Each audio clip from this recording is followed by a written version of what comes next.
Bom dia. Eu gostaria... Oi, eu não estou te vendo. Bom dia.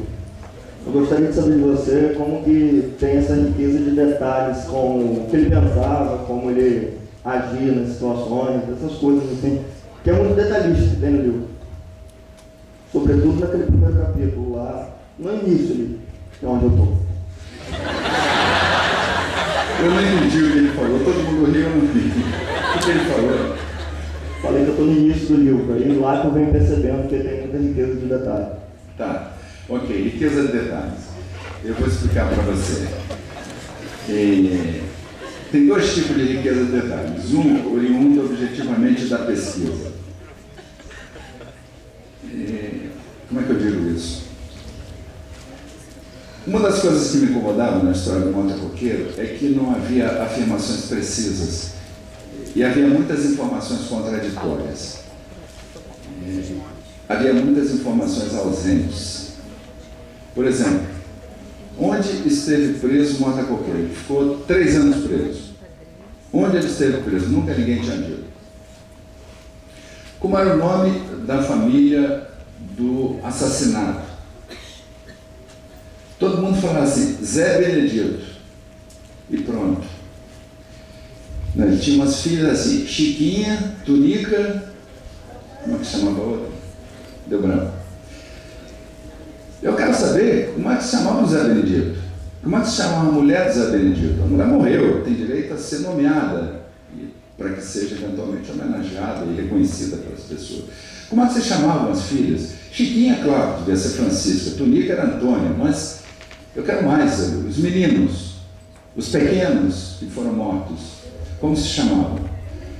Qual é o nome do juiz que julgou o Coqueiro? Quem foi o júri? De que forma o júri transcorreu? Isso nunca tinha sido respondido. Então, o que você chama de riqueza de detalhes pode ser a busca de fontes primárias. O que é fonte primária? Você, quando vai escrever um livro sobre um caso, uma pessoa, você vai por chamadas fontes originais. Fontes originais são documentos de época, por exemplo. Depoimentos de época. Um documento de época pode ser, no caso, a transcrição do processo. Onde é que está o processo do Monte Coqueiro? Pode ser cartas familiares. Pode ser registros públicos. Um registro de uma certidão de batismo, uma certidão de casamento, uma certidão de óbito, um atestado de um registro de propriedade. Então você tem que ir atrás desses documentos. Se você não for atrás desses documentos, você conta a história por ouvir dizer. E a história do Coqueiro era contada sem nenhum menosprezo às pessoas que trabalharam no caso, que escreveram, relataram o caso, era contada de fontes secundárias.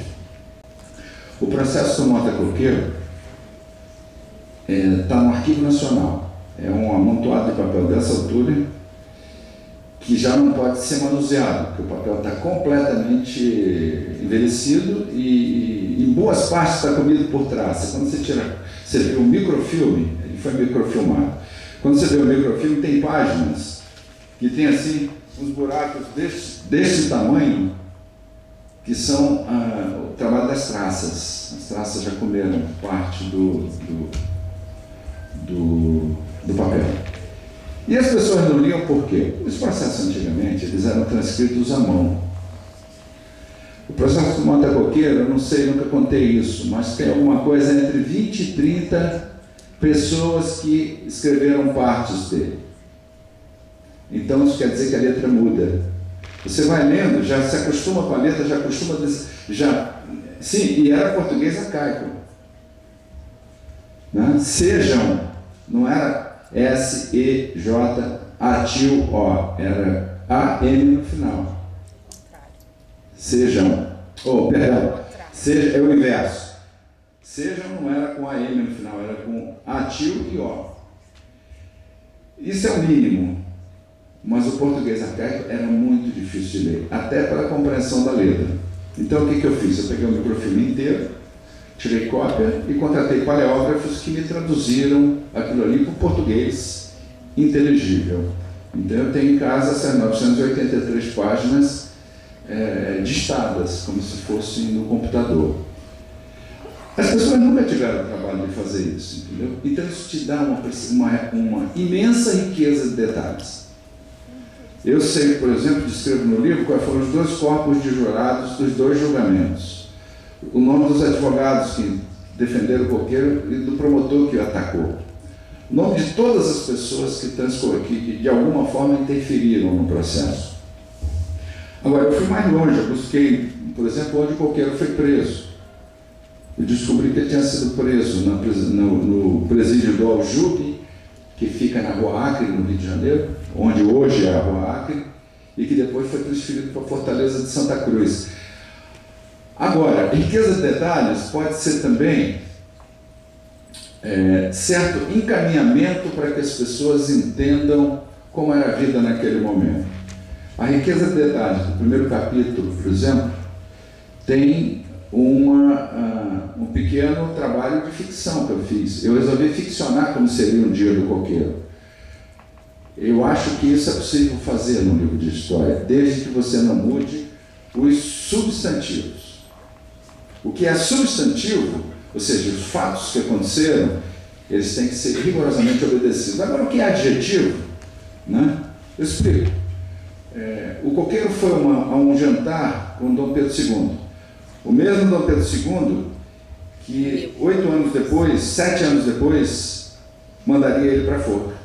Ele beijou a mão que assinou a negativa da petição de graça. Tá? Então ele se preparou para ir a essa festa. Eu poderia no livro dizer assim: coqueiro foi ao jantar com Dom Pedro II. Ponto. Isso no livro tem umas 15 páginas. Por quê? Porque eu descrevo o jantar. Eu descrevo o preparativo dele do jantar. A descrição do jantar é rigorosamente fiel ao que de fato aconteceu. Eu, por exemplo, consegui encontrar o desenho da decoração das mesas. O cardápio foi servido. Isso existe. Mas como o coqueiro se preparou, isso evidentemente não está escrito. Ele tinha barba, então é lícito imaginar que antes de ir para aquele jantar, ele aparou a barba. Então eu conto que ele estava aparando a barba com uma navalha X, eu não me lembro o nome da navalha, está aqui no livro. E por que eu botei essa navalha, que era uma navalha suíça, das melhores que existiam na época? Porque no testamento dele tem uma navalha dessa. Entendeu? Então eu não mexi no substantivo, mexi no adjetivo, para dar um pouco de luz a você. Então fica gostoso ler aquela descrição da vida naquela época, mas sem interferir no que de fato aconteceu na história. Então dá efetivamente essa impressão que você teve da riqueza de detalhes. Então, mas eu posso garantir a você que a maior parte da riqueza de detalhes foi produto realmente de pesquisa e não de invenção, claro.